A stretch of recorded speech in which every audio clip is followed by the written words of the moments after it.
वेंकटनाथार्य कवितार्य केसरी वेदांताचार्यवर्यो मे सन्निधत्तां सदा हृदि गुरुभ्यः तद्गुरुभ्यस्य नमो वाकमदीमहे ऋणीमहे च तत्राध्यौ दम्पती जगदाम्पती ज्ञानानन्दमयं देवं निर्मलस्फटिकाकृतिम् आधारं सर्वविद्यानां हयग्रीवमुपास्महे वेदांत गुरुमुखार्चित वागीशपदारविन्द मधुपालिं श्री ब्रह्मतंत्र कलिजिन्मणिमालां वन्दिशीय सुमहार्गाम् यो नित्यमुच्यत पदाम्बुज युग्मरुक्म व्यामोहद स्थैतराणि धृणाय मेणे अस्मद्गुरोत्कपदोऽस्य देहिक सिन्धोः रामानुजस्य चरणौ शरणं प्रपद्ये उपवीतिनमुद्रपुण्ड्रवन्तं जहत्पुण्यफलं त्रिदण्डहस्तं शरणागत सात्तवाहमीडे सिकया शेखरिणं पतिं स्वामी वेदांत देशिकन ஸ்ரீ பாஷ்யக்காரரை பத்தி மங்களாசாசனம் வந்து யதிராஜ சப்ததி பார்த்துன்னு வந்திருக்கும். அதுல போன வாரம் அதான் 2 வாரம் முன்னாடி 56வது ஸ்லோகம் வரைக்கும் பார்த்திருக்கோம்.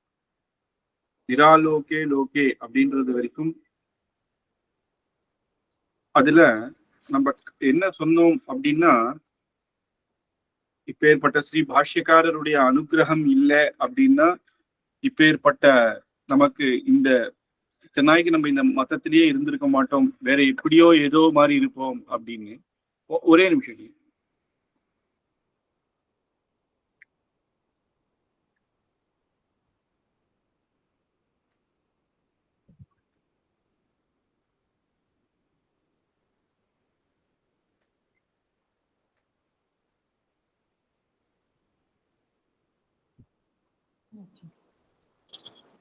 அப்போ அப்படின்ற ஆச்சரியமான பாஷ்யக்காரருடைய அனுகிரகத்தினால்தான் இப்பேற்பட்ட அனுகிரகம் நமக்கு கிடைச்சது அப்படின்னு பாஷ்யக்காரர் ஒரு தீபம் போல, இருட்டுல இருக்கிற அஞ்ஞானிகளுக்கு ஒரு தீபம் போல இருந்தார் அப்படின்னு. எந்த தீபத்தை அவர் ஏற்றி வச்சார்னா, முதலாழ்வார்கள் நமக்கு அனுகிரகிச்ச தீபத்தை, முதலாழ்வார்கள் தீபம் ஏற்றினா இல்லையா, அந்த தீபத்தையே அவர் ஏற்றி வச்சார். அது வரைக்கும் அந்த நெய் யார் அப்படின்னா அப்பேற்பட்ட ஆச்சாரிய பரம்பரையில வந்த நாதமுனிகள் ஆள வந்தார். அப்பேற்பட்டவர்கள் அந்த நெய் குத்த அப்படியே ஸ்ரீ பாஷ்யக்காரர் ஆச்சரியமான வெளிச்சமாக நமக்கு ஒரு ஞான தீபமாக இருந்தேன் அப்படின்றத எடுத்து சொன்னேன். அதுல 57வது ஸ்லோகம்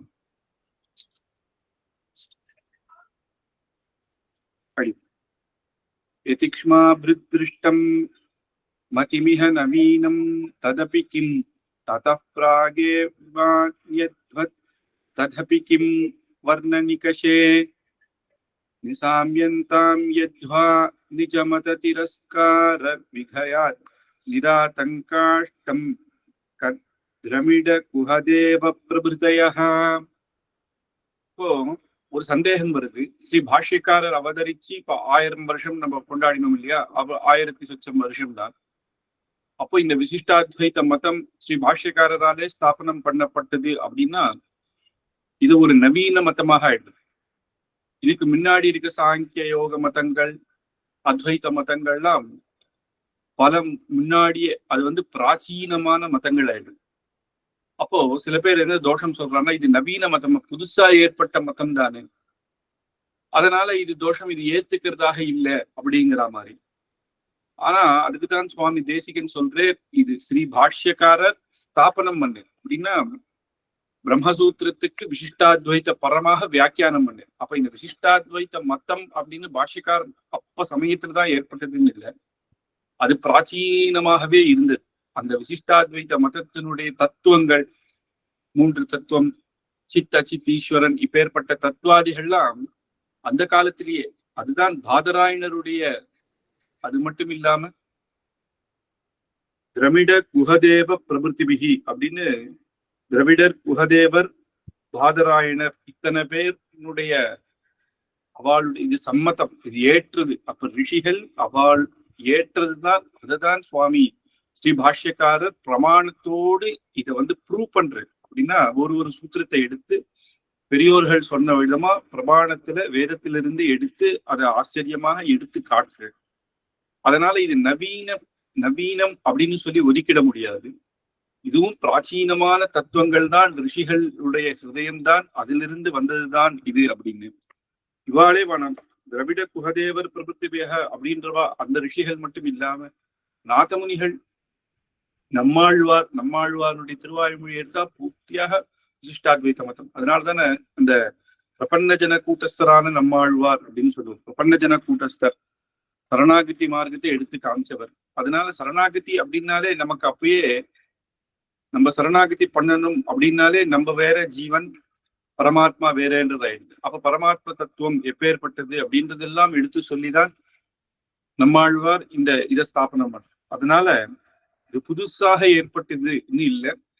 இதை வேதபரமாக நமக்கு எடுத்து காமிச்சு இதுதான் அப்படின்னு பிரமாணமாக எடுத்து சொல்லி இதை முதல்ல ஸ்தாபனம் பண்ணது பாஷ்யக்கார். ஆனா இதுக்கான கோட்டை, இதுக்கான பேஸ்மெண்ட் எல்லாமே அந்த காலத்திலேயே போட்டாச்சு அப்படின்றதுனாலையும் இது எப்ப வந்ததுன்றது முக்கியம் இல்லை. வேதபரமாக பிரமாணங்கள் இது இந்த தர்க்கங்கள் ஏத்துக்கப்படுறதா இல்லையா அதுபடியாக வாதம் பண்ணி இதுல தப்பு அப்படின்னு யாராவது சொன்னா அதுக்கு நம்ம வாதாடலாம். நவீனம் அப்படின்னு நான் ஒதுக்கிடுறேன் அப்படின்னு மொத்தமா ஒதுக்கிட்டா அது அவளுக்கு தான் நஷ்டம் அப்படின்றது மாதிரி சுவாமி தேசிக நீங்க எடுத்து சொல்றேன். அதனால எதிக்ஷ்மா பிருத்ருஷ்டம் அப்படின்னு எதிராஜர் கருணையோட ஸ்தாபிச்சே மதி மிக நவீனம் ததபிக்கும் அப்படின்னு. இது ஒரு நவீனம் அப்படின்னு சொன்னா அதனால இப்ப என்ன நவீனம் தான். ஆனா இதனுடைய தத்துவங்களோ இதுல சொன்னப்பட்ட அந்த அர்த்தங்களோ அந்த காலத்திலேயே எல்லாரும் ஏற்புடையது. அதனாலதானே சுவாமி ஆள வந்தார். பிரம்மசூத்திரத்துக்கு நேர வியாக்கியானம் பண்ணிடலாம், ஆனா பண்ணல. அவர் என்ன சொல்றாருன்னா பாதராயண விருத்தி கிரந்தம் அப்படின்னு காஷ்மீர தேசத்துல அந்த காலத்துல ஒண்ணு இருந்தது. அது என்ன அப்படின்னா வேதவியாசர் தன்னுடைய சிஷ்யர்களுக்கு, அவர் வேதவியாசர் தானே பிரம்மசூத்திரம் எழுதினார். நம்ம அதுக்கு 1000 வியாக்கியானம் பண்ணாலும் அவர் ஹிருதயத்துல என்ன இருக்குன்றது முக்கியம். அவர் சிஷ்யர்களுக்கு சொன்னதை விருத்தி கிரந்தமாக சிஷ்யர்கள் அதை பாதராயணர் அதை பூர்த்தியாக எழுதி வச்சிருக்காரு. அதனால அதை பார்த்து இது நம்ம சொல்லக்கூடிய தத்துவங்கள் வேதவியாசருக்கு சம்மதமா அப்படின்றதுதான் ரொம்ப முக்கியம். அதனால அவருடைய ஹிருதயத்துல இருக்கிறது தான் நாங்க அதை திருப்பியும் விஸ்தாரமாக பண்ணி அத ஸ்தாபனம் பண்றோம் அப்படின்றதுதான் முக்கியம். அதனாலதான் அவருக்கு வயசான காலம், ஆள வந்தாருக்கு வயசான காலம். அப்போ காஷ்மீர் தேசத்துக்கெல்லாம் அவ்வளவு சீக்கிரமா போக முடியாது. இந்த காலத்து மாதிரி வசதிகள் இல்லை, அங்க போகணும். அதனால அவர் என்ன சொல்றாருன்னா அது அடுத்தது எனக்கு அடுத்த வரை ஸ்ரீ பாஷ்யக்காரனாலதான் முடியும் அப்படின்னு தன் 3 அபிலாஷை இருந்தது அப்படின்றது தர்ம திருமேனிலேருந்து அவர் சொல்றார். சுவாமி ஸ்ரீ பாஷ்யக்காரர் அத சிஷ்யர்கள் மூலமாக தெரிஞ்சுட்டு அதை நானே நிறைவேற்றுறேன் பகவத் அனுகிரகத்தினாலே அப்படின்னு. அப்போ அதை முதல்ல அவர் காஷ்மீர தேசத்துக்கு போறார். அங்க போனா கூட அங்க இருக்கிற பண்டிதர்கள் நம்ம கிட்ட இருக்கிறவாளுக்கு அந்த கிரந்தத்தை கொடுத்துட மாட்டாளாம். ஏன்னா அவளுக்குன்னு சில மதங்கள் இருந்து இல்லையா, இதை எடுத்துட்டு போய் இவாளுடைய விசிஷ்டாத்வைத்த கான்செப்டை கொண்டு வந்து ஸ்தாபனம் பண்ணிடுவாளோ அப்படின்ற ஒரு இதுவும் இருக்கு. அது இல்லாம அந்த அப்பேற்பட்ட கிரந்தங்கள் எல்லாருக்கும் கொடுத்துட முடியாது. அந்த கிரந்தம் கொடுத்து படிக்கணும் அப்படின்னா அதுக்கான ஞானங்கள் இருக்கணும், சாமானிய சாஸ்திரத்துல நிபுணர்களாக இருக்கணும், தத்துவங்கள்லாம் தெரிஞ்சிருக்கணும். அதனால அதெல்லாம் வாதம் பண்ணி அதுக்கப்புறம் அவ ஜெயிச்சு இவருக்கு கொடுக்கலாம் அப்படின்னாதான் அதை எடுத்து கொடுப்பான். அப்பேற்பட்டது. அதனாலதான் அவளுடைய ஹிருதயத்தை தெரிஞ்சிண்டு அதன் மூலமாகத்தான் ஸ்ரீ பாஷ்யக்காரர் ஸ்தாபனம் பண்ணேர் அப்படின்றது இருக்கிறதுனால அதனால நமக்கு இத பத்தி இது நவீனம் அப்படின்னு சொல்ற ஒரே காரணத்தினால இது தள்ளிட முடியாது அப்படின்றது. ததப்ராகேவா ததபிக்கும் அப்படின்னு இதுக்கு முன்னாடிதானே நிறைய மதங்கள் இருந்தது அப்படின்றதுனால ஒண்ணு பழசா இருக்கு அப்படின்றதுனால அதுதான் பிரமாணம் அப்படின்னு ஏத்துக்க முடியாது இல்லையா. பழசே தப்பா இருக்கு அப்படின்னா புதுசா ரிசர்ச் கண்டுபிடிச்சு ப்ரூவ் பண்ணும் பொழுது அப்ப பழசு வேஸ்ட் ஆயிடுதுன்னா அது தப்புன்னு ப்ரூவ் பண்ண முடியாது. அதனால தர்க்கத்தை தான் பார்க்கணும், லாஜிக்கை தான் பார்க்கணும், பிரமாணங்களை தான் பார்க்கணுமே தவிர இப்ப வந்தது அது அப்ப வந்தது அப்படின்றதுனால ஒரு கிரந்தம் அது எதுவா இருந்தாலும் இருக்கட்டும், ஏதோ பழைய தியரம் அதனால அதுதான் வசதி அப்படின்னு சொல்ல முடியாது இல்லையா. புதுசா ஒருத்தர் அதை பழசு தப்புன்னு ப்ரூவ் பண்ணாரு அப்படின்னா அதை லாஜிக்கா நம்ம ப்ரூவ் பண்ணிட்டோம்னா அது ஏற்புடையதுதான். அதனால புதுசா வந்ததுன்றதுனால தள்ளிட முடியாது அப்படின்னு மற்றவர்கள் இது பண்றது அதை எடுத்து நிஜமதி திரஸ்கார விகயாத் அப்படின்னு அதை தள்ளிடுறதுனால அது ஒண்ணும் இல்லை அப்படின்னு சொல்லி தர்க்கம்தான் முக்கியம். நிராதங்காஷ்டம் திரமிட குஹதேவ பிரபுத்தையா அப்படின்னு டங்கர், திரமிடர், குஹதேவர், பாதராயணர் இப்பேற்பட்டவர்களுடைய ஹிருதயம் என்னவோ அதை தான் எடுத்து ஸ்ரீ பாஷ்யக்காரர் ஸ்தாபனம் பண்ணியிருக்கார் அப்படின்னு ஆச்சரியமாக இந்த இடத்துல சொல்றார். அது ஸ்ரீபாஷ்யத்தினுடைய வைபவமும் நமக்கு புரியுது. இது அந்த காலத்திலிருந்தே, அது மட்டும் இல்லாம நம்ம ஆழ்வார்களும் இதே இதுல சம்மத்தமாக இருந்து ரிஷிகள் ஆழ்வார்கள் அது மூலமாக இப்ப ஆச்சாரியர்கள் அதை ஸ்தாபனம் பண்ணி நமக்கு கொடுக்கிறார்கள் அப்படின்னு. அதனாலதான் சில இடத்துல சொல்லும் பொழுது தன்னுடைய ஞானத்தினால ஸ்தாபனம் பண்றது அப்படின்றது மத்த மதத்துல உண்டு. ஆனா பாஷ்யக்காரர் எங்கேயுமே நான் இப்படி நினைச்சேன் அப்படின்னும் எப்படியுமே சொன்னதில்லை. பெரியோர்கள் இப்படி நிர்ணயம் பண்ணியிருக்கா, பிரமாணம் வேதத்துல இப்படி இருக்கு அப்படின்றதுதான் எல்லாத்தையும் எடுத்து காட்டு. 58வது ஸ்லோகம். சுதாசாரம் ஸ்ரீவத் யதிவரபுவஹ ஸ்ரோத்ரகுஹரே நிஷிஞ்சந்தி ஸ்வஞ்சன் நிகம கரிபணः பணிதயः யதா ஸ்வாதாவாஸ்ய பிரச்சயமஹி யோல்லாஸ் அப்படின்னு சொல்லி இந்த ஆச்சரியமான ஸ்லோகத்துல ஸ்ரீபாஷ்யம் அப்படின்றதும் ஸ்ரீபாஷ்யக்காரருடைய கிரந்தம் அப்படின்றது அமிர்த கடலாக இருக்கு அப்படின்னு. அப்போ சில சத்துக்களானவர்கள், சத்துவகுணம் படைத்தவர்கள் இத ஸ்ரீபாஷ்யக்காரர் அது அமிர்த கடல் அப்படின்னு நினைச்சு அதை ஆச்சரியமாக கேட்கிறார். அதனாலதான் இதனுடைய ஸ்ரீசுக்திகள் சத்துக்கள் காதுல அது அமிர்தமாகவே இருக்கு. ஏன் அப்படின்னா இது வேதத்தினுடைய உண்மையான பொருளையும் தத்துவார்த்தங்களையும் விஸ்தாரமான அர்த்தங்களையும் நமக்கு கொடுக்கிறது. உண்மையான பொருள் அப்படின்னு தானா ஒண்ணு சொல்லாது, வேதத்தினுடைய வைபவத்தையும் இங்க காட்டுறது.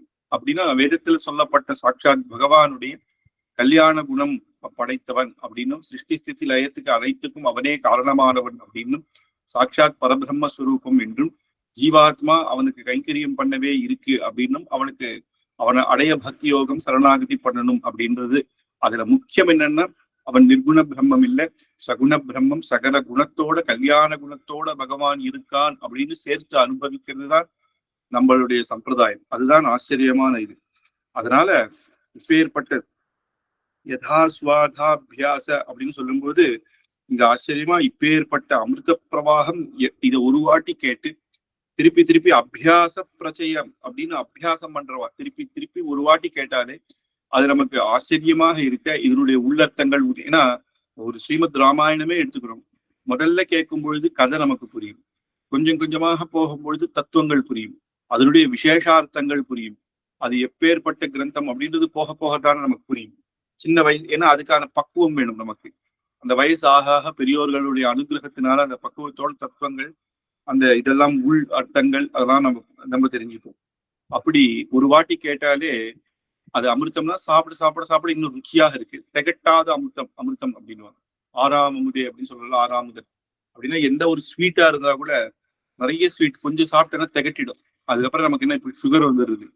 ஆனா இதுவோ திகட்டாது, எவ்வளவு வேணா சாப்பிட்டுட்டே இருக்கலாம், அவ்வளவு ருச்சியாக இருக்கும். அப்படின்றதுனால இந்த கிரந்தங்கள்ல அபியாசம் பண்ணிட்டே இருக்கிறவர்களுக்கு அது எப்படின்னா கடைசி காலம் காலே சதாஸ்வாத்தியம், எப்பவும் இந்த அனுபவம் அவளுக்கு இருக்கும். காலேனா எத்தனை காலம் வரைக்கும்னா மோட்சம் அடைஞ்சு அதை அடைஞ்ச பின்பு கூட, அதுக்கப்புறம் கூட இந்த அனுபவம். மோட்சம் அடைஞ்சிட்டா என்ன, பகவானுடைய அவளுக்கு பூர்ண ஞானம் வந்துடும் இல்லையா? அந்த இடத்துல அவ சர்வஜீர்களாகத்தான் இருக்கா ஸ்ரீ வைகுண்ட லோகத்துல. இதே தத்துவங்கள் அங்கேயும் அவளுக்கு குறிக்கும். அதனால அங்க எப்பயுமே இருக்கும்.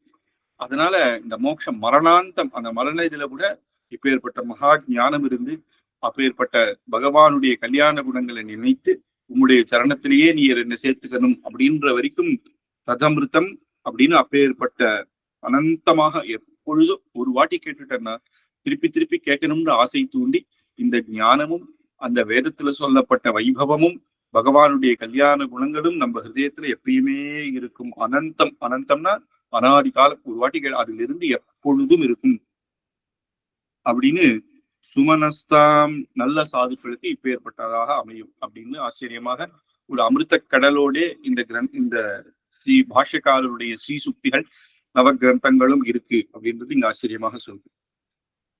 அதுக்கு அடுத்த ஸ்லோகம் யதிக்ஷோணி பர்த்துர் யதி தமனிதம் போக ஜனதா சிரஸ்ரேணி ஜுஷ்டம் ததிஹ திருடம் பந்தம் பிரபவதி அவித்யாரண்யானி குஹரி விஹரான் மாமகமனஹ பிரமாத்யன்மாதங்க பிரதம நிகழம் பாதயுகலம் அப்படின்னு ஸ்ரீ பாஷ்யக்காரருடைய 2 திருவடிகள், அந்த திருவடிகளுடைய வைபவத்தை இங்க எடுத்து சொல்றது.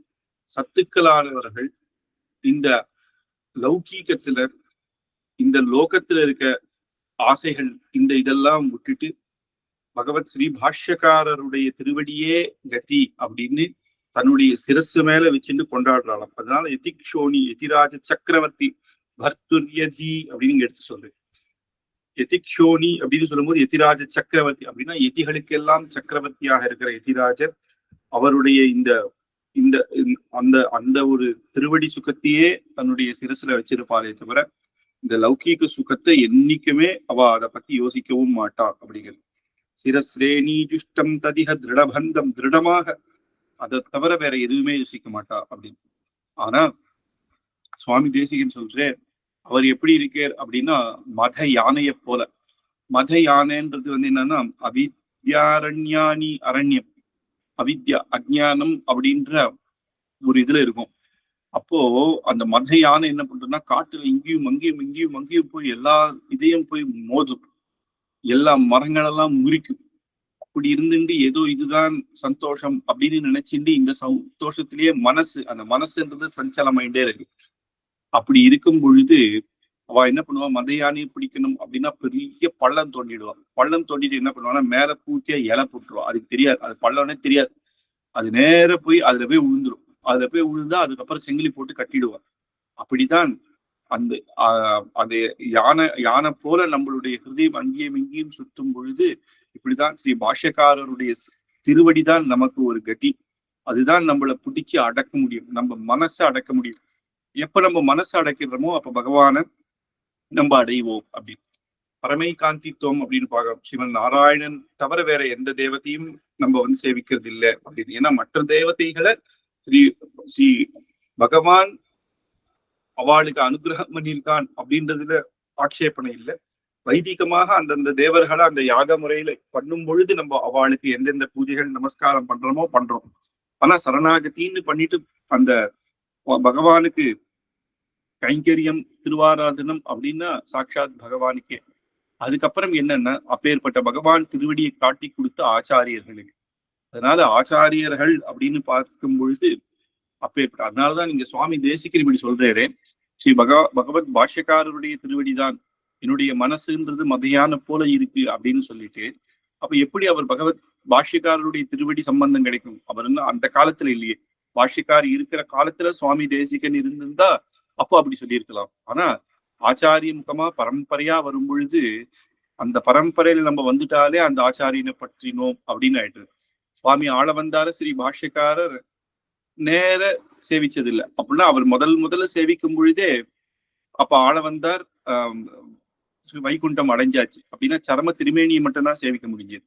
அப்பதானே அந்த 3 விரல்கள் மடங்கி இருந்தது, அவருடைய ஆசைகள் இருந்ததுன்னு.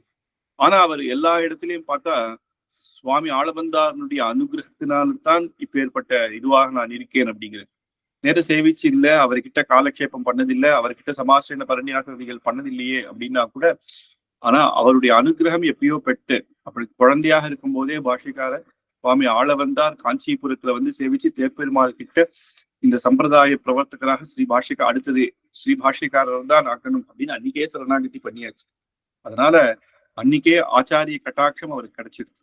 அதனால அதுவேதான் அப்போ அவருடைய சிஷ்யர்கள் தானே பெரிய நம்பிகள், திருமலை நம்பிகள், திருக்கோஷ்டியூர் நம்பிகள் அப்படின்னு இவா மூலமாகத்தான் அவர் கத்தின்றார். அதனால சுவாமி ஆள வந்தாரு நேரையே இருந்தா போலதான் அவர் எல்லா ஸ்லோகத்திலையும் தன்னுடைய ஆச்சாரியராக எப்படி சொல்லிக்கிறாரோ அப்படி சுவாமி தேசிகனும் அவர் பரம்பரையில அப்புள்ளார் மூலமாகத்தான் சகல வித்தியையும் கத்துண்டால் ஸ்ரீ பாஷ்யக்காரருடைய திருவடியை அவர் மூலமாக பெற்றார் அப்படின்றது இந்த இடத்துல எடுத்து சொல்லிக்கிறது. அதே மாதிரி இதுக்கு முன்னாடி ஸ்லோகத்திலையும் சுதாசாராம் ஸ்ரீமத் யதிவரபுவ அப்படின்னு ஸ்ரீமன் அப்படின்ற பதத்தை எத்திராஜருக்கு போட்டார். ஸ்ரீமத் அப்படின்ற பதம் அப்படின்னா ஸ்ரீமத் ராமாயணத்திலேயே பார்க்கலாம். விபீஷணாழ்வார் எல்லாம் அந்த இதுல ராவணன் சபையில ஏதோ எடுத்து சொன்னார், தர்மார்த்த காமம் இதெல்லாம் எடுத்து சொல்லி தர்மம் தான் முக்கியம் அப்படின்னும் சீதாதேவியை திருப்பி கொண்டு விட்டுடணும் அப்படின்னு சொல்றாரு.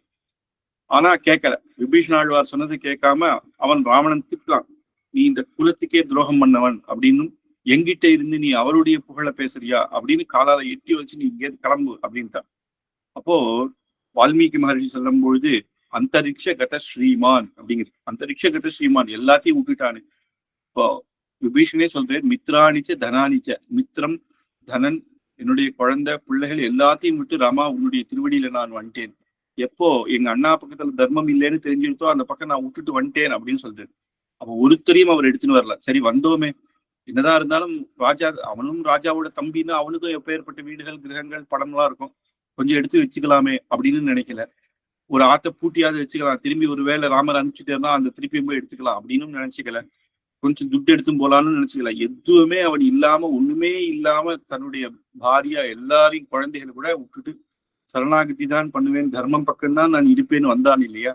அப்பதான் சுவாமி வால்மீகி மகரிஷி ஸ்ரீமான் அப்படிங்கிறது, எல்லாத்தையும் விட்டவனை போய் ஸ்ரீமான்னு சொல்றாரு. அப்படின்னா பகவான் சாட்சாத் ராமருடைய கைக்கரியம் கிடைச்சதுனால கைக்கரிய ஸ்ரீ ரொம்ப முக்கியமாக இருக்கு. அதனால இந்த ஸ்ரீ கிடைச்சிருக்கு. அது இல்லாம சரணாகதி பண்ண போறதுனால மோட்ச சரணாகதி ஸ்ரீ அவனுக்கு கிடைச்சிருச்சு. அப்புறம் அது இல்லாம தாயார் பாக்குறா, இவர் ஆகாசத்துல விபீஷனும் 4 பேரும் போறா. அப்போ பக்கத்துல திருச்சிட்ட கிட்ட கேட்கிறா, யாரு இது அப்படின்னு. திருச்சிட்ட சொல்றா, இவர் தான் எங்க அப்பா. ராவணன் ராவண சபையில இவர் தர்மத்தை எடுத்து சொன்னார், ஏத்துக்கல, அவர் அனுப்பிச்சிட்டேர் அப்படின்னு சொன்ன உடனே சீதாதேவி மனசால சொல்றாளாம், நான் இப்ப அங்க இல்லையே, நான் பக்கத்துல இருந்தா பெருமாள் ஒருவேளை இவன் சேர்த்துக்க மாட்டேன், சத்துரு பக்கத்துல இருந்து வந்தான்னு சொன்னா கூட நான் பக்கத்துல இருந்து நல்லவர் அப்படின்னு சொல்றதுக்கு நான் இருந்தேன், இப்ப இல்லையே, ஆனா பகவான் சேர்த்துக்கணும் அப்படின்னு நினைக்கிறாளாம். அதனால தாயாரினுடைய அனுகிரகம் பூர்ணமாக அவனுக்கு கிடைச்சிருக்கு இங்கேயே. அதனாலதான் நாங்க பெருமாள் சேர்த்துண்டேர் அப்படின்னு. தாயார் மூலமாகத்தான சரணாகதி அப்படின்னு. அதனால இந்த இடத்துல ஸ்ரீபதம் அங்க போடுற பாட்சிக்காருக்கு அப்படின்னா நமக்கும் ஆச்சாரிய அவருக்கு கைக்கரிய ஸ்ரீ கிடைச்சிருக்கு. எப்பயுமே பகவான் பகவான் அப்படின்னு கைக்கரியத்திலே இருக்கக்கூடியவர், நமக்கு எடுத்து காமிச்சவர். அனுஷ்டானத்திலையும் அவருக்கு அனுஷ்டான ஸ்ரீ, அதுக்கப்புறம் வைராகிய ஸ்ரீ எல்லாமே இருக்கக்கூடியது நம்ம பாஷிக்காரருக்கு. அதனால அவருடைய திருவடியை பற்றினா பகவானை பற்றிடலாம் அப்படின்றதுனாலையும் அந்த இடத்துல விசேஷமாக சொன்னேர் அப்படின்றது இங்க இருக்கு. இந்த மாதிரி ராமானுஜருடைய திருவடி, அந்த 2 திருவடி ரொம்ப முக்கியம். அது திருவடி அப்படின்னு சொல்லும் பொழுது ஸ்ரீ பாஷ்யக்காரருடைய சிஷ்யர்கள் அப்படின்னு தோணும். பாஷ்யக்காரருடைய பாதுகை அப்படின்னு நம்ம யார சொல்றோம்னா திருக்குறுகை பிரான் பிள்ளான், சுவாமி திருக்குறுகை பிரான் பிள்ளான் சாட்சாத் திருமலை நம்பிகளுடைய குமாரர். அவர் திருமலை நம்பிகள். அப்ப திருமலை நம்பிகள் யாருன்னா ஸ்ரீ பாஷ்யக்காரர் பூர்வாசிரமத்துல சொந்த மாமா.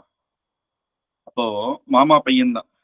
ஆனா சின்ன வயசுல இருந்தே திருமலை நம்பிகளுடைய இதுலயே இருந்து அங்கிருந்து ஸ்ரீரங்கத்தில இருந்து யாராவது வந்த உடனே திருமலை நம்பிகள் கேட்பார், எப்படி எல்லாம் காலக்ஷேபங்கள்லாம் போறது அப்படின்னு கேட்கும் பொழுது சந்தோஷப்பட்டு அந்த குழந்தையாக இருக்கும் போதே இப்ப ஏற்பட்ட திருக்குறுகை பிரான் பிள்ளான் தன்னுடைய எல்லாம் ஸ்ரீ பாஷ்யக்காரரை பத்தி எல்லாம் கேட்பாராம். அவ்வளவு ஆசை. அதனால பிற்காலத்துல ஸ்ரீ பாஷ்யக்காரர்கிட்டயே ஒப்படைச்சிட்டு திருமலை நம்பிகள் அந்த திருமலைக்கு வரும் பொழுது இவர் அவருக்கே ஒப்படைச்சு உண்மைகிட்ட இவர் மேற்கொண்டு சாஸ்திரங்கள் எல்லாம் கத்துப்பா அப்படின்னு ஸ்ரீ பாஷ்யக்காரர்கிட்டயே ஸ்ரீ பாஷ்ய காலக்ஷேபாதிகள் எல்லாம் பண்ணவர் அவர். அப்பேற்பட்டவர் ஞானபுத்திரன் அப்படின்னு ஸ்ரீ பாஷ்யக்காரரே சொல்றாரு. ஏன்னா ஒரு வாட்டி திருவாய்மொழி அந்த ஸ்ரீரங்கத்திலெல்லாம் அரையர் சேவை நடக்கும், ஆச்சரியமான அரையர் சேவை. அந்த சேவை ஆன உடனே ஒரு வாட்டி தன்னுடைய மடத்துக்கு வந்தோடனே ஸ்ரீ பாஷ்யக்காரர் அப்படி ஜன்னல்லாம் அந்த ஜன்னல் திறந்திருக்க அந்த ரூம் அவர் சாத்திண்டு அந்நிய பாசுரத்தை அப்படியே அபிநயம் பண்ணி காமிச்சார். அது அபிநயம் பண்ணுவா இல்லையா, அந்த பாசுரத்துக்கு ஏத்த மாதிரி அரையர்கள் எப்பயுமே பாசுரம் சொல்லும் பொழுது அபிநயம் பண்றது கொஞ்சம் சுலபம். அபிநயம் பண்ணி நிசப்தமாக அந்த பாசுரத்தை சொல்லாத அபிநயம் பண்ணும் பொழுது அந்த பாசுரம் என்ன அப்படின்னு கண்டுபிடிக்கிறது நமக்கு கொஞ்சம் கஷ்டம். அதனுடைய அந்த பாசுர அனுபவங்கள்லாம் நமக்கு இருந்தா தான், அப்படி பிரபந்தத்துல ஊறி இருந்தா தான் கண்டுபிடிக்க முடியும். அப்படி பாஷிக்கார் வெள்ள வச்சு திருக்குறுகை பிரான் பிள்ளான்னு சொன்னேராம், இது திருமாலிருஞ்சோலை பாசுரமோ அப்படின்னு. அந்த பாசுரத்தை சொன்ன உடனே ஸ்ரீ பாஷ்யக்காரர் கண்ணில் சந்தோஷம் வந்தது. ஆஹா, எப்பேற்பட்டவன் அபிநயத்தை பிடிச்சே ஒரு இதுதான் இந்த பாசுரம் அப்படின்னா அதுல அனுபவம் எப்பேற்பட்டதா இருக்கும். ஏன்னா ஆளவந்தாருக்கு ஒரு ஆசை உண்டு, 3 ஆசையில ஒரு ஆசை திருவாய்மொழிக்கு வியாக்கியானம் பண்ணணும் அப்படின்னு. அதனால அதை இவர் மூலமாகவே பண்ணணும் அப்படின்னு திருக்குறுகை பிரான் பிள்ளான்னு நீரே பண்ணணும் அப்படின்னு சொன்னாராம். ஆச்சரியமாக திருவாராயிரப்படி அப்படின்னு அவர் பண்றார். முதல்ல திருவாய்மொழிக்கு வியாக்கியானம் சுவாமி திருக்குறுகை பிரான். அப்புறம் பிற்காலத்துல நிறைய பேர்கள் பண்ணான். ஆனா அதுல ஒரு விசேஷம் என்னன்னா, திருக்குறுகை பிரான் பிள்ளான் பண்ண உடனே ஸ்ரீ பாஷ்யக்காரர் கொண்டு போய் காமிக்கிறேன். அதை பார்த்து பூர்த்தியாக படித்து அதுக்கு திருவாராயிரப்படின்னு திருநாமம் வச்சதே பாஷ்யக்காரர். எப்படி ஸ்ரீபாஷ்யத்துக்கு பாஷ்யம் பண்ணி சரஸ்வதி தேவிக்கு கொடுத்துட்டு, சரஸ்வதி தேவி தான் ஸ்ரீபாஷ்யம் அப்படின்னு பேர் வச்சா திருநாமத்தை. இப்போ இவர் ஸ்ரீபாஷ்யக்காரர். இவர் இந்த கிரந்தத்துக்கு திருவாராயிரப்படி, தமிழ்ல திரு, சம்ஸ்கிருதத்துல ஸ்ரீ, அதனால இந்த கிரந்தத்துக்கே தாயாருடைய இதுலயே பேர் ஆரம்பிக்கிறது, ஸ்ரீபாஷ்யம் திருவாராயிரப்படி அப்படின்னு. ரெண்டு கிரந்தத்தையும் காலக்ஷேப கிரந்தமாக வச்சுக்கணும், ஸ்ரீபாஷ்யமும் திருவாராயிரப்படி ரெண்டுமே. அதனால உபய வேதாந்தம் நம்மளுடைய சம்பிரதாயம் ஸ்ரீ உபேன்னு போட்டுக்கிறோம் இல்லையா, இது ரெண்டுமே பெரியோர்கள் காலக்ஷேபம் பண்ணணும், ரெண்டுமே வசத்தின்னு ஸ்ரீ பாஷ்யக்காரரே சொன்னார். எப்படி ராமாயணத்துல வால்மீகி ராமாயணத்துல பெருமை, பல ராமாயணங்கள் இருக்கு, ஒவ்வொரு ராமாயணத்துக்கும் ஒவ்வொரு பெருமை உண்டு. கம்பராமாயணம் ஆச்சரியமான ராமாயணம், நரசிம்மரே கேட்டேர் அப்படின்னு ஸ்ரீரங்கத்துல பின்னாடி இருந்த நரசிம்மர் கேட்டு கர்ஜனை பண்ணேர் அப்படின்னு சொல்றது, அது ஒரு விசேஷம். அப்படி துளசி ராமாயணத்துக்கு ஒரு விசேஷம். அப்படி எல்லா ராமாயணத்துக்கும் ஒரு விசேஷம் இருந்தால், நம்ம வால்மீகி ராமாயணத்துக்கு என்ன விசேஷம்னா பகவானே கேட்டேர், ராமனே கேட்டேர், லவகுசர்கள் சொல்ல ராமனே கேட்டேர் அப்படின்னு. அந்த மாதிரி இது ஸ்ரீ பாஷ்யக்காரரே கேட்டார், அதுக்கு திருவாராயிரப்படின்னு பேரும் வச்சார். அப்போ அவர் சொன்னாராம், இதை பார்த்து சந்தோஷப்பட்டு நீர்தான் என்னுடைய ஞான புத்திரன் அப்படின்னு சொன்னார். அதனால திருவடி, அவரே திருவடி அப்படின்னு நம்ம கொண்டாடுவோம். அப்பேற்பட்ட அந்த சிஷ்யர்கள் எல்லாருமே ஸ்ரீ பாஷ்யக்காரருடைய திருவடி. ஆனா அதுல பெரியவர் திருக்குலசை பிரான் பிள்ளான் அப்படின்னு. அதனால இந்த அவருடைய திருவடியை பற்றினோம் அப்படின்றது நேர பகவத் ராமானுஜருடைய தருணம். ஆனா இப்ப நேரம் இல்லாதவருக்கு என்னன்னா, அவ சிஷ்ய பரம்பரையில வந்தவர்கள் இருப்பா இல்லையா, அப்பேற்பட்ட ஆச்சாரியர்கள் அவளுடைய திருவடி பற்றினாலே ஸ்ரீ பாஷ்யக்காரருடைய திருவடியை பற்றினா மாதிரி அப்படின்றது இங்க ஆச்சரியமா எடுத்து சொல்லு. அதுக்கு அடுத்து 60வது ஸ்லோகம். சவித்ரி முக்தானாம் சகல ஜகதேனஹ பிரசமனீம் தரியோபிஸ்தித்தை ருபசிதரசா யாமுனமுகைஹி அப்படின்னு இங்க ஆச்சரியமா ஸ்ரீ பாஷ்யக்காரருடைய ஸ்ரீ சுக்திய கங்கையினோட கங்கா தீர்த்தத்தினுடைய ஒப்பிடுது. கங்கா நதி எவ்வளவு வசத்தியான நதி, நம்மளுக்கு எல்லாம் பாப்பங்கள் போகணும் அப்படின்னா கங்கா நதி தான். ஏன்னா பகவத் சரணாரத்திலிருந்து உற்பத்தியானது. எப்போ திரிவிக்ரமாவதார் வாமனாவதாரத்திலேருந்து மகாபலிக்கு 3 அடி மண்ணு கேட்டு திரிவிக்ரமாவதாரம் பகவான் எடுத்தாரோ, அப்ப முதல் அடி பிரம்மலோக பரியந்தம் எடுக்கிறேன். பிரம்மா பகவானுடைய சரணம் நம்மளுடைய கிரகத்துக்கு வந்ததுன்னா நம்ம பூஜை பண்ணணும்னு ரொம்ப சந்தோஷப்பட்டு தன்னுடைய கமண்டலு தீர்த்தத்தினால அபிஷேகம் பண்ணு. அப்பேற்பட்ட கங்கா நதி, அது தீர்த்தம் தான் கங்கை ஆட்சி. விஷ்ணுபதி அப்படின்றது முதல்ல அதுக்கு திருநாமம். அப்புறம் தேவலோகத்துல பிரவகிச்சு அது அப்படியே ரிஷிகள் தேவர்கள் மட்டுமே அந்த கங்கையில தீர்த்தாமாடி அனுஷ்டானங்கள் பண்ணியிருந்தா ஒரு காலத்துல. அப்புறம் பகீரதன் மூலமாக பகீரதி அப்படின்னு இந்த பூமிக்கு வந்தேர். அதுக்கப்புறம் கங்கா அப்படின்னு பேர் வந்தது, அரக்கநந்தா அப்புறம் அப்படின்னு பல திருநாமத்தோட அது வருது. அப்பேற்பட்ட கங்கை பகீரதன் கஷ்டப்பட்டான். ஏன்னா அவருடைய வம்சத்துல இருக்கிற சகர சக்கரவர்த்தி உடைய குமாரர்கள் அவ என்ன பண்ணனா, சகர சக்கரவர்த்தி அஸ்வமேத யாகம் பண்ணும்போது தன்னுடைய குதிரையை தேவேந்திரன் ஒழிச்சு எடுத்துன்னு போய் கபிலர் முன்னாடி வச்சுட்டான். இந்த கபிலர் முன்னாடி வைக்கும் பொழுது இவ 60,000 பசங்கள் அனுப்பிச்சாரு, எங்கேயா பாத்துடுவான்னு. அவ என்ன பண்ணா, இந்த ரிஷிதான், இந்த பந்து தேவேந்திரன் இந்த ரிஷிதான் எடுத்துன்னு போயிட்டேன்னு கோபத்துல போய் அவர் எழுப்பிட்டா தபஸ்ல இருந்து. அந்த தபசு பங்கமானதுனால சபிச்சுட்டே சாபமா எல்லாம் பஸ்மமா போயிடுங்க அப்படின்னு பஸ்மம் ஆயிட்டா எல்லாரும். அதுக்கப்புறம் 2 அந்த ராஜாக்கு பசங்கன்னு 3வது வம்சத்துல வந்தவர் அப்பேற்பட்ட பகீரதர். அவர் முன்னோர்கள்லாம் இப்படி ஆயிட்டாரு, இந்த 64,000 பேருக்கு நல்ல லோகம் கிடைக்கணும் அப்படின்னா என்ன பண்றது அப்படின்னுச்ச. அப்போ சிவபெருமான ஏற்றி பிரம்மாவை தபஸ் பண்ற, கங்கா நதி வேணும் அப்படிங்கிற. அப்போ பிரம்மா சொல்ற, கங்கா நதி வந்துருவா தேவலோகத்துல இருந்து. ஆனா நீ கொஞ்சமாவது யோசி, எப்பேற்பட்ட தேவகங்கை பூமியில வந்தனா இந்த மக்கள்லாம் ஏதாவது பாப்பம் பண்ணிட்டு அவள்லாம் தீர்த்தாமாடுவாரே அப்படிங்கும் பொழுது பகீரதன் சொல்றாளாம், பாப்பம் பண்றவா தீர்த்தாமாடி அவ பாப்பம் போக போறது வாஸ்தவம் தான். ஆனா எத்தனையோ மகான்களும் அதுல தீர்த்தாமாடுவாரு, எப்பேற்பட்ட ஆச்சாரியர்களும் அதுல தீர்த்தாமாடுவாரு அப்படின்னு சொன்னவன சந்தோஷப்பட்டேராம். ஆனா அந்த கங்கா நதி அந்த தேவலோகத்துல இருந்து பூமிக்கு விழும் பொழுது அது பூமி தாங்காதே அப்படிங்கும்போது சிவபெருமான குறிச்சு தபசு பண்றேன். சிவபெருமான் கீழே தன்னுடைய சிரசுல வச்சுக்கிறேன், அதுல இருந்து ஒரு சொட்டு ஒரு இதை எடுத்து நம்மளுக்கு தரேன். அப்புறம் பகீரதி மூலமாக அங்க அவளுடைய 64,000 பேரை அந்த கங்கா நதி ஆச்சரியமா அவளுடைய அந்த தீர்த்தம் பட்டதுமே அவ பஸ்மமானவா ஏந்து அவாவா அந்த பிதிர்லோகத்தை அடைஞ்சா அப்படின்றது சரித்திரம். அதனால ஆனா பகீரத பிரயத்னம் அப்படின்றது அவா பெரியோர்களுக்கே இல்லை, இந்திரிய பரியந்தம் இன்னைக்கு பரியந்தம் நம்ம எல்லாரும் அனுபவிக்கிறோம். அந்த கங்கா நதியில போய் தீர்த்தாமாடினா நம்மளுடைய சகல பாபங்களும் போக்குறதுனால நமக்கும் பயன்பெற்ற மாதிரி இருந்தது பகீரத பிரயத்னம். அந்த மாதிரி ஸ்ரீபாஷ்யக்காரருடைய ஸ்ரீ சுக்திகள் அப்படின்றது நம்மளுடைய பாபம், புண்ணியம் பாபம் இது ரெண்டுமே நமக்கு தடையாக இருக்கு, மோட்சத்துக்கு தடை. ஏன்னா புண்ணியம் பண்ணா சொர்க்கம்தான் போகும், பாவம் பண்ணா நரகம்தான் போகும். சொர்க்கத்துக்கு போனாலும் அந்த புண்ணியம் பண்ண பலனை அனுபவிச்சு திருப்பி வர வேண்டியிருந்தான். அதனால இந்த புண்ணிய பாபம் ரெண்டும் போகணும். அதுல பாபம் அப்படின்றது பல பல ஜென்மாவாக நம்ம பண்ணதுனால இப்ப ஏற்பட்ட கங்கா நதி எப்படி பாபத்தை போக்குறாளோ அப்படி இப்ப ஏற்பட்ட ஸ்ரீ பாஷ்யக்காரருடைய ஸ்ரீ சுக்திகளும் போக்குறது. அப்படி அத ஆச்சாரியர்கள் அப்படின்னு தீர்த்தம் அப்படின்னாலே விகாகே தீர்த்த பகுலாம் அப்படின்னு தயாசத்திலே சொல்லியிருக்கேன். அந்த தீர்த்த பகுலாம் அப்படின்றது அந்த கங்கா பிரவாகம், ஆச்சாரிய பிரவாகம். ஏன்னா ஆச்சாரியரும் பரம்பரையா வரா. கங்கையில போய் குளிச்சோன்னு தீர்த்தாமாடுறோம்னு நம்ம சொல்றோம். நேத்தி இருந்த கங்கையா இன்னைக்கு இருக்கு, அதே ஜலமா இருக்கு, அதை அடிச்சுட்டு போய் தனக்கு சமுதிரத்துக்கு போயிருக்குமே, அப்ப நம்ம கங்கையில தீர்த்தாமாடுறோம்னு சொல்றோம். அதே மாதிரிதான் ஆச்சாரியர்கள் நேத்தி 32ஆம் பட்டம் 33ஆம் பட்டம் அப்படி ஆச்சாரியர்கள் வந்தாலும் அது ஒரு பரம்பரை, அதுவே ஒரு தீர்த்தம் மாதிரி. அதனால இந்த வித்தியாசம் கிடையாது. அந்த பரம்பரையில வந்துட்டாலே அப்ப எப்படி நம்ம கங்கைன்னு சொல்றோமோ அப்படி பகவானுடைய திருவடி அடைய அடைய இன்னொருத்தர் வந்துட்டே இருப்பார். ஆனா அதே பரம்பரை தான், அதே பிரபாவம் தான். முதல் ஆச்சாரியனுடைய அதே மகிமை இன்னிய பரியந்தம் அத்தனை ஆச்சாரியர்களுக்கும் உண்டு அப்படின்றது தான் சத்தியம்.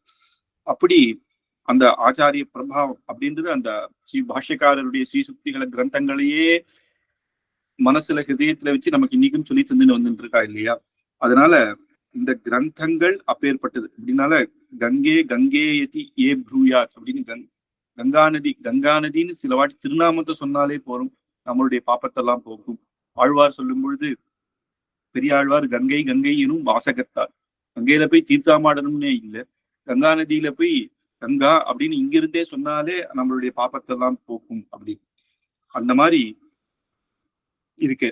அதே மாதிரி கங்கையில என்ன அப்படின்னா 24 நதிகள் கலக்கிறது. அலக்கநந்தா, பாகீரதி அப்படின்னு போனா ஒவ்வொரு இடத்துல ஒவ்வொரு நதி கலக்கும். ஒரு திரிவேணி சங்கமத்துல வந்தா யமுனை கலக்கும், சரஸ்வதி கலப்பா.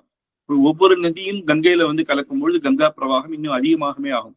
அப்படி ஸ்ரீ பாஷ்யக்காரருடைய பிரவாகம் அப்படின்றது எப்படின்னா நாதமுனிகள், ஆளவந்தார், அப்படி உய்யக்கொண்டார், மணக்கால் நம்பிட்டு ஒவ்வொருத்தரும் அதுல கலக்கிறார். அதுக்கப்புறம் அப்படியே பிரவாகமாக போயிட்டு இருக்கு. அப்படின்றதுனால இதுவும் எப்படி திரிவேணின்னு சொல்லமோ இங்க சத்துர்வேணி 4 வேணியம் அப்படின்னு அப்படி கூட சொல்லிக்கலாம். ஏன்னா நம்மாழ்வார், நாதமுனிகள், ஆளவந்தார் அப்படின்னு ஸ்ரீ பாஷ்யக்காரர், நம்மாழ்வார் அப்படின்னு பெரிய ஆச்சாரியர்களை மட்டும் அந்த மாதிரி அது மட்டும் இல்லை, உய்யக்கொண்டார், மணக்கால் நம்பி எல்லாரையும் சேர்த்துக்கலாம். அப்படி பல பேர் கலந்து வந்த ஒரே பாதையாக நமக்கு ஒரு பிரவாகமாக கங்கை இருக்கிறார். இன்னொன்னு என்ன அப்படின்னா நிருச்சேதா நின்னேதரமபி சமாபவன் அப்படின்னு நதின்றது கீழையும் போகும் மேலையும் போகும், பள்ளத்திலையும் போகும், பிரவாகமாக மேலையும் மலை மேலையும் போகுமோ அப்படின்றதுன்னா இந்த சமம் இந்த வித்தியாசம் இல்லாத நிறைய பாவம் பண்ணான் கொஞ்சம் பாவம் பண்ணான் அப்படின்னு இருக்கிற வித்தியாசம் பாராம யார் வந்தாலும் அந்த ஆச்சாரியனுடைய திருவடியை பிடிச்சவாளுக்கு அவர் அனுகிரகம் பண்ணுவேன். அந்த கங்கா நதியில் எப்படி போனாலும் யார் வந்தாலும் அவளுடைய பாப்பங்கள் போக்கும் அப்படின்னு ஆச்சரியமா அந்த கங்கையில முழுகணும் அப்படின்னு வந்தாலே அவனுக்கு சந்தோஷம்தான். எதிர்ச்சாவிக்ஷே அப்படின்னு அப்பேற்பட்ட அலைகள், அந்த அலைகள் சமுத்திரத்துல போய் கங்கா நதின்றது கடைசியில போய் சமுத்திரத்துல சேரும். சமுத்திரத்துல சேர்ந்த பின்னும் சமுத்திரத்துல பல ரத்தங்கள் அது உண்டாக்கும். அந்த மாதிரி நம்மள மோட்சம் அப்படின்ற விரஜா நதியில போய் சேர்த்து விட்டுருவாராம் ஸ்ரீ பாஷ்யக்காரர். இந்த பிரவாகம் இருக்கே விரஜா நதி அப்படின்னா மோட்சத்திலேயே சேர்த்து விட்டுருவேன். அதனால ரத்னம் நம்ம எல்லாம் ரத்னம் ஆயிடுவோம்னா நம்ம எல்லாம் பகவத் சரணத்துல விழுந்து ஆச்சரியமாக ஆயிடுவோம் அப்படின்னு சொல்லுவேன். சுவாமி ஆதிசங்கரரும் சொல்லும் பொழுது பகவத்கீதா கிஞ்சித கீதா கங்கா ஜலலபி கணிகா பீதா சகிருதபியேன முராரி சமர்ச்சா பிரியத்தே தஸ்ய யமேன சர்ச்சா அப்படின்னு சொல்லியிருக்கேன். பகவத்கீதையில ஒரு ஸ்லோகம் படிச்சா போருமா, அது அந்த ஒரு ஸ்லோகம் படிச்சு அதனுடைய உள்ளர்த்தத்தை தெரிஞ்சுட்டு அதையே தினமும் சொல்லியிருந்தா கூட அவனுக்கு யமனை பத்தி கவலையே பட வேணாம், யமன் அவன் ஒண்ணுமே பட மாட்டான். அதே மாதிரி கங்கா ஜலியில கங்கா தீர்த்தம் பிரவாகமான தீர்த்தத்துல ஒரு உத்ரணி தீர்த்தம் யார் ஒருத்தர் எடுத்துட்டாலும் அவனுடைய பாப்பங்கள்லாம் போகும், யமன் நம்ம கிட்ட வரமாட்டான். சகிருத முராரி முராரி ஸ்ரீ கிருஷ்ண பகவானுக்கு எத்தனையோ திருநாமங்கள் இருக்கு, சஹஸ்ரநாமங்கள் இருக்கு. அதுலயே ராமருக்கு சஹஸ்ரநாமம், கிருஷ்ணனுக்கு திருவேங்கடமுடியான சஹஸ்ரநாமம், நரசிம்ம சஹஸ்ரநாமம், ஐகிரீவ சஹஸ்ரநாமம் பலது இருக்கு. பல திருநாமங்கள், அனந்த கல்யாண குணம் இருக்கக்கூடியவர், அனந்தமான திருநாமங்கள் இருக்கு. இதெல்லாம் இல்ல ஒரு திருநாமத்தை எடுத்து அதை நித்தியம் சொல்லிண்டா கூட ராமானோ கிருஷ்ணானோ அவளுக்கு எந்த பெருமாளை பிடிச்சதோ அந்த திருநாமத்தை சொன்னா கூட போரும், அந்த யமன் நம்ம கிட்டேயே வரமாட்டான் அப்படின்னு சொல்றேன். அந்த மாதிரி அந்த கங்கா நதியினுடைய பெருமை ஒரு உத்ரணி தீர்த்தம் எடுத்திருந்தாலே நமக்கு அனுகிரகமோ, அப்ப ஏற்பட்ட ஆச்சாரியர்களுடைய ஸ்ரீபாத தீர்த்தம் ஒரு தடவை எடுத்திருந்தாலும் அவளுடைய அனுகிரகத்தை பூர்ணமாக பெற்றாலும் நமக்கு முக்கியம். அதுல நவ கிரந்தங்கள்ல ஒரு கிரந்தத்துல ஒரு அர்த்தம் ஏதோ போகும் பொழுது ஏதோ ஒரு ஆச்சாரியர்கள் சொல்லும் பொழுது நம்ம காதுல விழுந்தாலும் அதுவே நமக்கு பல ருச்சிகள் உண்டாக்கி இந்த சத்துவத்துல திருப்பி திருப்பி திருப்பி நம்ம பகவத்யா நம்ம இந்த மாதிரி கேட்கணும் அப்படின்ற அதுல ஆசை கடைசியில நமக்கு அந்த மோட்சத்தையே கொடுத்துரும் அப்படின்னு சரணாகதி பண்ணணும்னு தோணும்.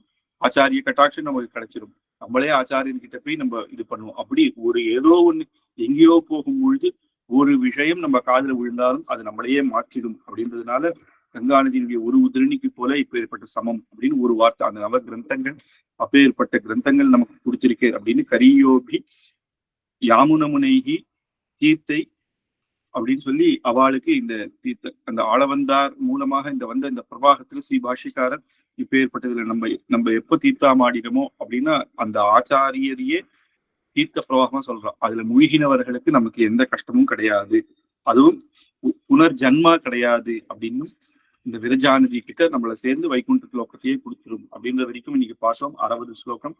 மிச்ச ஸ்லோகங்கள்லாம் மேற்கொண்டு அடுத்தடுத்த வாரம் பார்க்கலாம். கவிதா சிம்ஹாய கல்யாண குணசாலினே ஸ்ரீமதே வெங்கடேஷாய வேதாந்த குரவே நமஹ.